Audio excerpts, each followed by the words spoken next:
আউযু বিল্লাহি মিনাশ শাইতানির রাজিম। বিসমিল্লাহির রহমানির রহিম। আসসালামু আলাইকুম। সবাইকে ধন্যবাদ আমাকে আমন্ত্রণ করার জন্য এই প্যানেলে। আমি আসলে সবাই সব কথা বইলা ফেলাইছে।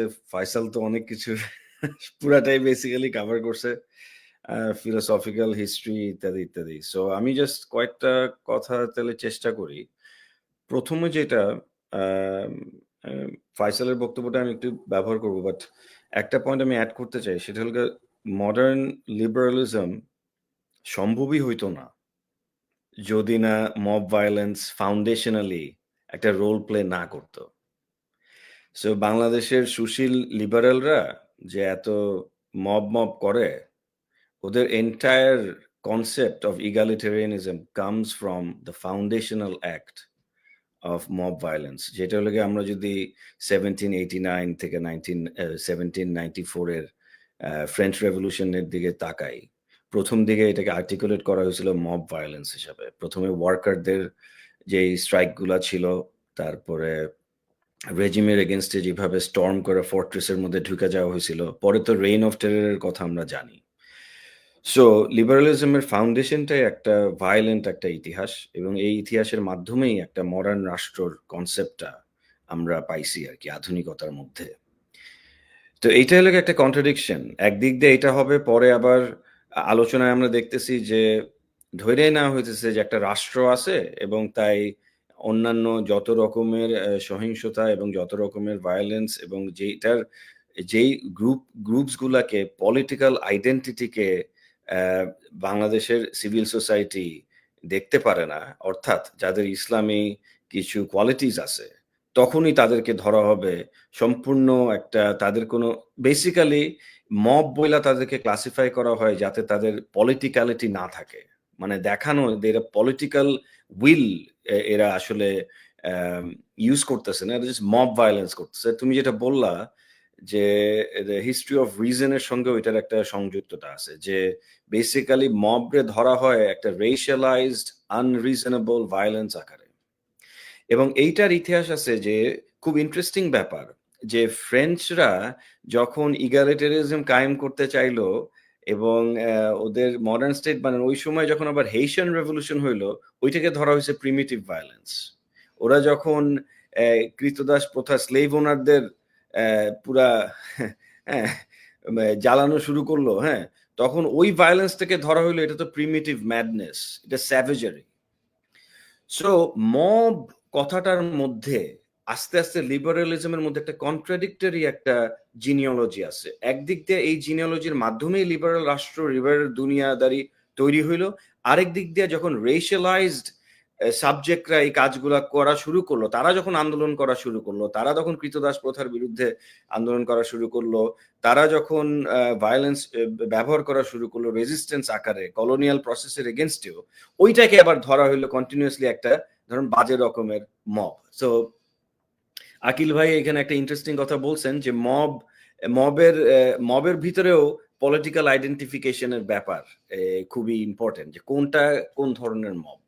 আবার এইটাও ট্রু যে বর্ণবাদের ইতিহাসে লিঞ্চ মব বইলা একটা জিনিস তো আছে, যেটা basically is very different from the actual genealogy of mob.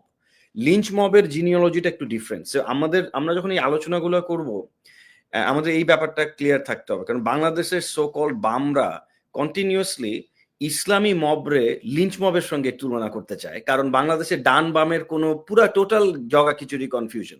আপনি যদি মার্কসের ইম্পর্টেন্ট আকারে কিছু একটা পড়েন, আবার কার্ল শ্মিটের ইম্পর্টেন্ট জিনিস পড়েন, কিন্তু আপনার যদি ইসলামিক সেন্সিবিলিটি থাকে, তবুও আপনি ডানপন্থী অথবা আপনি কি পন্থী কোনো কিছু বলে, এটা একটা টোটালি কনফিউজিং একটা স্ট্রাকচার। সো বেসিক্যালি যেটা হয়, সফিস্ট্রি কইরা মানুষের এনিমি ক্লাসিফিকেশন করা হয়। সফিস্ট্রি একটা রেটোরিক্যাল টেকনিক কইরা আপনাকে বারবার একটা ডানপন্থী বলবে, ধর্মীয় ফ্যাসিবাদ বলবে, ইসলামী ফ্যাসিবাদ বলবে, এগুলি বইলে এখন mob is totally connected to বাংলাদেশের সুশীল সমাজের যে সোশ্যাল ডিফেন্স মেকানিজম, মিশেল ফুকোর সোশ্যাল ডিফেন্সের যে কনসেপ্ট, একটা পার্টিকুলার ফর্ম অফ লাইফকে রিপ্রোডিউস করতে হইলে একটা ডিফেন্স স্ট্রাকচার, একটা ডিসকার্সিভ ডিফেন্স সিস্টেম লাগে। এবং সেই সোশ্যাল ডিফেন্সের জন্য যে সেকুলার বায়োপলিটিক্যাল রেজিমটা কে স্টেবলাইজ রাখা যায়, সেইটা করার জন্য এখন ইসলামী যে কোনো ধরনের লিবারাল নর্মস এর বাইরে যে ইসলামী ধারণা, যে টেন্ডেন্সিস এবং যারা স্পন্টেনিয়াসলি অ্যাক্ট করে, যখন একটা জিনিস রেজিস্টার্ড হয় না, আমাদের যে পলিটিক্যাল স্ট্রাকচার দেওয়া আছে, যখন একটা ছেলেকে, ইনসাফি একটা ছেলেকে, আমাদের প্রধান যে যোদ্ধাকে, তাকে হত্যা করা হয়, তাকে অ্যাসাসিনেট করা হয় এবং স্টেট এটাকে খুঁজে বের করতে পারে না, খালি সিম্বলিক কথা বলতে থাকে এবং একটা ইমোশনাল সেন্টিমেন্টাল রেসপন্সের মধ্যে সে মগ্ন থাকে, যখন একটা দেশের security intelligence apparatus compromised, post July uprising এর একটা বাঙালি সুশীল সমাজের সেকুলার ডিসপজিটিভ এর মধ্যে মবের আর্টিকুলেশনটা এখন হইল গিয়ে একদম বেসিক্যালি ডমিনেন্ট। আপনি এই ধরনের প্রশ্ন তুললেই আপনাকে বলবে আপনি এটা করলে এটাতে ইন্ডিয়ার লাভ হবে। ইন্ডিয়ার তো এমনি লাভ হইতেছে, ইন্ডিয়া লাভ করতে চাইতেছে, ইন্ডিয়া আপনি মব করলেও আপনারা মব কইব, না করলেও আপনারা মব কইব। তার মানে কি আমি বলতেছি মব প্রমোট করো? আমি কিন্তু এটা বলতেছি না, আই এম নট, ডিসক্লেমার দিয়ে রাখি, পরে আবার কইব মবের তাত্ত্বিক হয়ে গেছে। So I want to be very very clear, এটা একটা জিনিওলজিক্যাল অ্যাসেসমেন্ট দরকার, এইগুলোর একটা সিনট্যাক্স আছে, একটা স্ট্রাকচার আছে, একটা গ্রামার আছে। পোস্ট জুলাইয়ের পরে মব ইজ অ্যান আর্টিকুলেশন যেটার মাধ্যমে একটা, যেই বিপ্লবটা সম্পূর্ণ হয় নাই সেইটাকে অসম্পূর্ণ রাখার জন্য একটা অসম্পূর্ণ এবং কম্প্রোমাইজ স্টেটকে স্টেবিলাইজ করার যে প্রজেক্ট, সেই সুশীলদের সেই প্রজেক্টের একটা ল্যাঙ্গুয়েজ, একটা ভাষা, একটা ডিসকার্সিভ ভঙ্গি, এটা হলো মব। এটা খুবই ডেঞ্জারাস, কারণ এটার সঙ্গে ডাইরেক্টলি হাসিনা রেজিমের সন্ত্রাস বিরোধী যুদ্ধের যে ডিসকোর্স ছিল সেটার সঙ্গে একদমই লিঙ্কড আপ। সো ডিসকার্সিভলি এখানে একটা ফর্মার রেজিমের রেসিডুয়াল এলিমেন্টস আছে। মব থেকে আপনাকে জঙ্গি ক্লাসিফাই করা খুব ইজি, মব থেকে সন্ত্রাসী ক্লাসিফাই করা খুবই ইজি। এবং যেহেতু বাংলাদেশের এই তাহিদি জনতা এবং যেসব স্পেসিফিক যেই ধর্মের সাথে যেটার একটা ভালো একটা যোগাযোগ আছে, সেই তারা যখন এক ধরনের আপরাইজিং করবে বা এক ধরনের অ্যাকশন করবে, একটা প্রপাগ্যান্ডা মিস ইনফরমেশন সেন্টার, যেটারে বলা হয় মিডিয়া আমাদের দেশে, ইরেসপন্সিবল মিডিয়া, সেই সেন্টারের প্রপার্টির ভায়োলেশন হয়েছে, এইটার জন্য তাদের একদম কলজা উল্টায় যেতেছে। হাদি যে চলে গেছে এটার কোনো খবর নাই, তার জানের কোনো দাম নাই। দ্য প্রপার্টি অফ সুশীল সমাজের মিস ইনফরমেশন সেন্টারের দাম বেশি, রুলিং ক্লাসের প্রপার্টি রাইটস এর দাম বেশি, সেকুলার জীবন ব্যবস্থার যেই মিথ্যা কথার ব্যালেন্স দেখায় তারা চলতে চায়, সেইটা করতে পারা, সেই রাইটের, সেই অধিকারের দাম বেশি। একজন আলেমের ছেলে যে আমাদের একজন ফ্রন্টলাইন যোদ্ধা, তার জীবনের কোনো মূল্য নাই। সে বলুক আমি শহীদ হয়ে যাব, তাকে কেন হইতে হবে? এটা why is that the case? এটার বিরুদ্ধে, এটার এগেনস্টে কোনো রকম রেসপন্স নিয়ম নাই, শুধুমাত্র আমাদের সেই লিবারেল সেকুলার সুশীলদের মতো কইরা একদম ABCD 1 2 3 4 কইরা রেসপন্ড করতে হবে, একটা আপিল করতে হবে, এইভাবে করতে হবে। এটা লাগে এক নম্বর। 2 নম্বরে হচ্ছে রিজনেবলের কথা, সেটা লাগে ইন্ডিয়ান হেজেমনি। যেহেতু হাদি ইন্ডিয়ান হেজেমনির বিরুদ্ধে একটা প্রধান ভয়েস, সেহেতু ইন্ডিয়ান হেজেমনির জন্য যেই ধরনের cultural, informational, intelligence based outlets and কোয়ার্টার্সরা হেজেমনি তৈরি করে রাখছে বাংলাদেশের ভিতরে, বাংলাদেশকে দখল করে রাখছে ইনফরমেশনের মাধ্যমে। বাংলাদেশের ইনফরমেশন একটা প্রপার্টি ক্যাপিটালিজমের মধ্যে, ইনফরমেশনকে দখল করে রাখা হয়েছে ডিসকোর্স লেভেলে। সেই সময়ে যখন কিছু স্পন্টেনিয়াস অ্যাকশনস এবং অর্গানাইজিং এর মাধ্যমে কিছু কিছু সিরিজ অফ ইভেন্টস হয়, সেটাকে আমাদের চিন্তার জায়গা থেকে, এবং ওই অ্যাকশনস গুলো যদি লিবারেল নর্মস এর বাইরে হয়ে যায়, এবং ওই অ্যাকশন গুলো যখন টার্গেট করে স্পেসিফিক এই ধরনের সেন্টার গুলো যেগুলি মিস ইনফরমেশন ছড়াইছে 2011 থেকে কন্টিনিউয়াসলি, সিভিল সোসাইটির প্রিটেন্স কইরা এই ইনফরমেশন ছড়ানো হয়েছে, এবং কন্টিনিউয়াসলি সন্ত্রাস বিরোধী যুদ্ধের জন্য গুড সেকুলারিজমের দায়িত্ব নিছে। আমি তরিকুল হুদা, আব্দুর রহমান ভাই আমরা একটা শব্দ ব্যবহার করি, যে মুফতি হারুনও ব্যবহার করছে, গুড সেকুলার। মানে যারা আপনাকে লিঞ্চ করবে না, শাহবাগী তোমরা লিঞ্চ করতে চাইবো না, কিন্তু গুড আপনারে কথা কইয়া কইয়া আপনারে ডি ইসলামাইজ করবে। ইনফরমেশন মাধ্যমে আপনাকে ইনফিরিয়রিটি কমপ্লেক্স বাড়ানোর চেষ্টা করবে। পাঠচক্র কইরা আপনাদের শিখাবে ইসলাম কেন নাম নিয়ে আপনি করতে পারবেন না। সো গুড সেকুলারদের যে সিভিল সোসাইটি, সেই সিভিল সোসাইটি যেই কাজগুলা করছে, বাংলাদেশের ইসলামিক সেন্সিবিলিটির মধ্যে যেই ধরনের মোরাল ইনজুরি করছে তারা,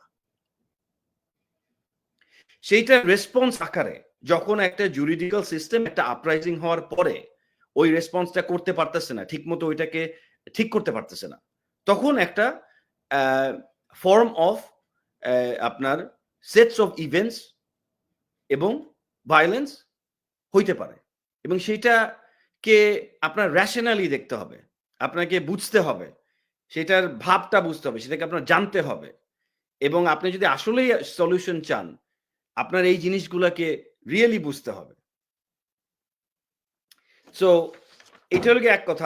আরেকটা হলো ইসলামের ব্যাপারটা হলো শুধু আমি ফ্রেঞ্চ ওই জায়গাটায় গেলাম, শুধু এটা না, হেশিয়ান রেভলিউশনের জায়গায় গেলাম, যে মবের এরকম একটা কন্ট্রাডিক্টরি ডেফিনেশন আছে, কিন্তু ইসলামের ক্ষেত্রে এটা খুবই প্রযোজ্য। 1979 যে ইসলামিক রেভলিউশন যখন হয়েছিল ইরানে, তখন শাহ বলছিল এগুলি campaign of mass mob violence and terror.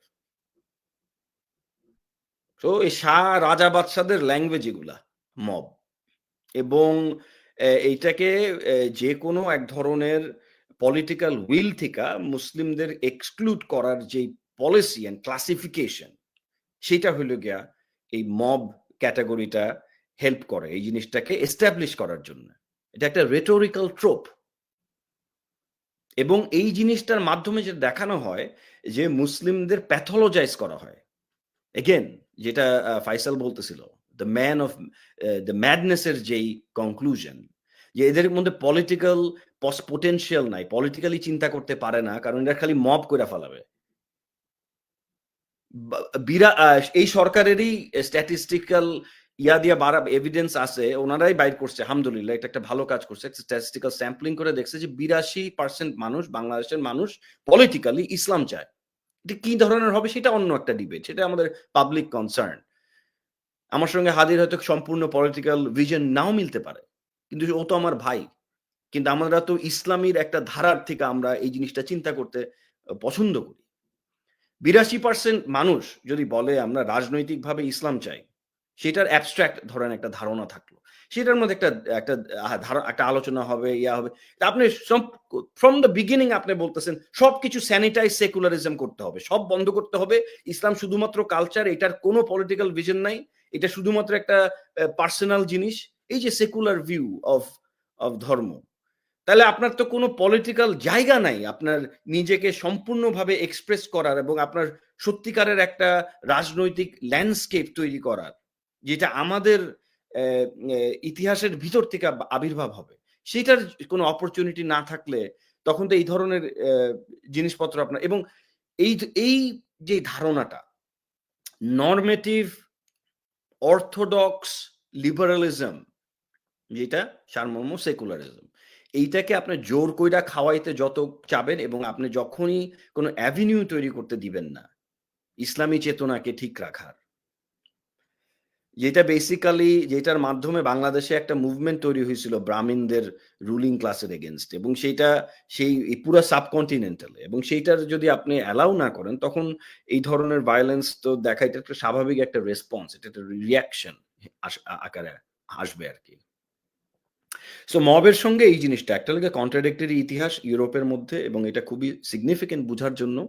আরেকটা হলো গিয়ে ইসলামকে এবং রেশিয়ালাইজ সাবজেক্টিভিটিকে যেভাবে মব দ্বারা ক্লাসিফাই করা হয় এবং তার ইম্প্যাক্ট আছে কিছু, এবং আমাদেরকে ডিপলিটিসাইজ করার, আমাদের বলতে আমি এখন অ্যাকচুয়ালি বুঝাচ্ছি আমাদের সবাই এখানে নেসেসারিলি, বাট যাদেরকে মব বলে ক্লাসিফাই করা যায় তাদেরকে অ্যাকচুয়ালি ডিপলিটিসাইজ করার জন্য তাদের অ্যাকশনকে মব বলা হয়, which is very interesting, এবং এইটা বোঝা খুবই ইম্পর্টেন্ট। সো এটা ভারতীয় দালালরা এগুলি করতেছে, বাংলাদেশের ভদ্র সুশীলরা এগুলি করতেছে, ভদ্র সেকুলার যারা হইছে এবং বেসিক্যালি এবং এই বাংলাদেশের ভদ্র সুশীলদের intellectual capacity is equivalent to that of a doorknob. এদেরকে ১ সেকেন্ডের জন্য ভয় পাই না চিন্তাগত জায়গা থেকে। সরি টু সে এটা arrogant শোনাইতে পারে। এই সুশীলদের লেখাপত্র আমি দেখছি। equal to a doorknob. একটা ডোরনবের যতখানি ব্রেইন আছে which is nothing. এইজন্য ওরা হাদির মতো একজন ইন্টেলিজেন্ট একটা ছেলেকে ভয় পায়। এইজন্য আমাদের স্পিরিটকে ভয় পায়। Because intellectually also they're nowhere. এবং এই ডিসেবিলিটি নিয়ে তারা ইউরোপে মিমিক করতে চায়। তারা স্টেট বানানোর স্বপ্ন দেখে। তারা সিভিল সোসাইটি বলে। তারা নাকি সিভিল। খুব ইন্টারেস্টিং এই কন্ট্রাডিকশন গুলো খুব ইন্টারেস্টিং। ভাই জুলাইয়ের পরে ঢাকার সিভিল সোসাইটি সরকারি চাকরিজীবী হয়ে গেছে।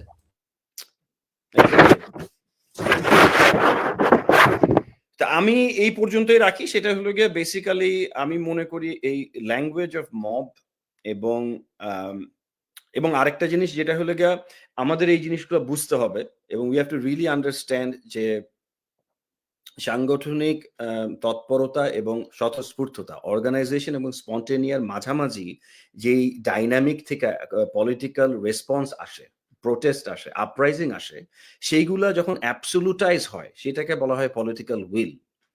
এবং এই উইলকে ডিনাই করা, আনরেজিস্টার রাখা খুবই ভয়ঙ্কর। আমাদের জন্য খুবই কনসার্নিং একটা জিনিস।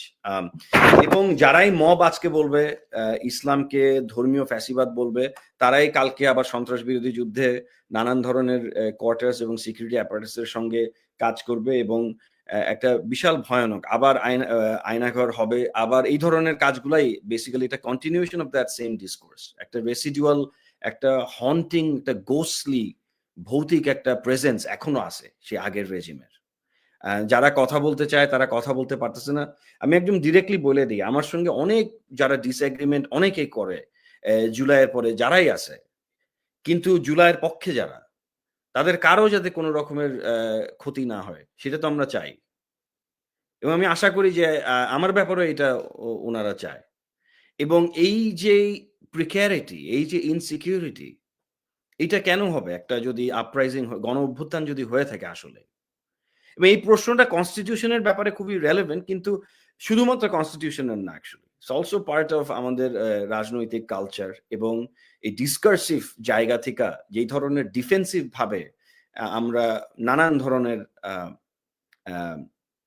পলিটিক্যাল গেমসম্যানশিপের মধ্যে ইনভলভড, সেগুলি খুবই কনসার্নিং। এবং ওরা তো ডাইরেক্টলি বলে, ইন্ডিয়া তো ভাই লুকায় লুকায় কিছু করতেছে না, ডাইরেক্টলি বাংলাদেশের বিরুদ্ধে যুদ্ধে নামছে, লিস্ট দিয়ে দিছে, বলতেছে হাসনাতরে আমরা নেক্সট টাইম চাই, আমরা গুম কমিশন যারা করছে তাদেরকে আমরা মারবো, অমুক কমিশন ডাইরেক্টলি বলে দিচ্ছে, বইলা দিয়া মাঝে মাঝে খুব ইন্টারেস্টিং যখন ইনফেরিয়রিটি কমপ্লেক্স থাকে, শত্রু যখন নিজে এসে আমারে বলে আমি তোমার এইটা করুন, তখনও এ বিশ্বাস করেন এটা করতে পারে না, করবে কেন? This is the mindset of someone who's obsessed with liberalism and liberal expectations. আপনার দেশের এগেনস্ট সভারেন্টির এগেনস্টে যুদ্ধ চলতেছে। হাদির এগেনস্টে যে জিনিসটা হচ্ছে অ্যাসাসিনেশন না, it's a statement of war, যুদ্ধের ঘোষণা। জুলাইয়ের এগেনস্টে যুদ্ধের ঘোষণা দিছে হাদিকে হত্যা করে। This is the reality. এখন মানুষ কি বৈশা বৈশা কচু খাবে, বলবে যে ও আচ্ছা আলোচনা করি, এখন ড্রয়িং রুমে বৈশা আমার এগেনস্টে যুদ্ধ হইতেছে। যে জুলাইকে ধারণ করে সে কি বৈশা থাকবে? স্ট্র্যাটেজি নিয়ে কথা বলা যাবে, নো প্রবলেম। ট্যাকটিক নিয়ে কথা বলা যাবে, নো প্রবলেম। অবশ্যই ডিসএগ্রিমেন্ট করা যাবে, অবশ্যই। কিন্তু এই যে চেতনা যে দাঁড়ায় যাব, ইন্ডিয়ার এই ডমিনেশন আর সহ্য করা যাবে না, হাদিরে কিছু করলে ৩২ নম্বর বাকিটা উড়াই দেওয়া হবে, এটা মানুষের মধ্যে এটা আছে। এটা মব বইলা কোনো লাভ নাই, নর্মস শিখায় কোনো লাভ নাই। শত্রুর সঙ্গে ভদ্রতার কোনো সিচুয়েশন আপনারা তৈরি করেন নাই তো ওনারা। জুরিডিক্যালি ঠিক করেন তাইলে। প্রথম আলোর এত এই এক ডেকেডের উপর যেই তারা মিস ইনফরমেশন করছে সেটার বিচার করেন। তারপরে সাফ হয়ে আবার আসেন, জয়েন করেন, সাফ হয়ে আসেন। তারপরে আমরা হাদি যেটা রেকমেন্ড করছে আমরা অল্টারনেটিভ প্রথম আলো বানাবো, অল্টারনেটিভ ডেইলি স্টার করব, হ্যাঁ? নতুন, নতুন সংগঠন করব। একটা জিনিস তো আগে শেষ করতে হবে। তারপরে you need to create the new thing. Anyway, এটা বেশি হয়তো ফ্রাস্ট্রেটিং মনে হবে, বাট আমি কিন্তু এখানে কোনো করতেছি না। কোন রকমের আমি ডিসক্লেমার দিয়ে রাখি আবার। এই টোটালি জিওলজিক্যাল কথা। মনে হইব আমি হইচই করে বলি দেখে মনে হয় আর এটা পলিটিক্যাল বক্তব্য দিয়ে দিলে। এটা একদম জিনিওলজিক্যাল অবজেক্টিভ কথাবার্তা এখানে। সায়েন্টিফিক। সুশীলের কোনো শালা যদি ডিবেট করতে চায়, ডিবেট করতে পারে। আমার কোনো অসুবিধা নেই। এইসব ব্যাপারে তো আমাদের কোনো ভয় থাকার দরকার নাই। আমরা তো মেন্টালি ফ্রি। সো এটা কোনো দরকার নেই আমাদের ভয় থাকার। ইনশাআল্লাহ। ওকে, আসসালামু আলাইকুম। আমি এই পর্যন্তই রাখলাম। হয়তো কোনো প্রশ্ন থাকতে পারে বা আলোচনা করা যাইতে পারে। আর বেশি লম্বা করে লাভ নাই আরকি। ধন্যবাদ।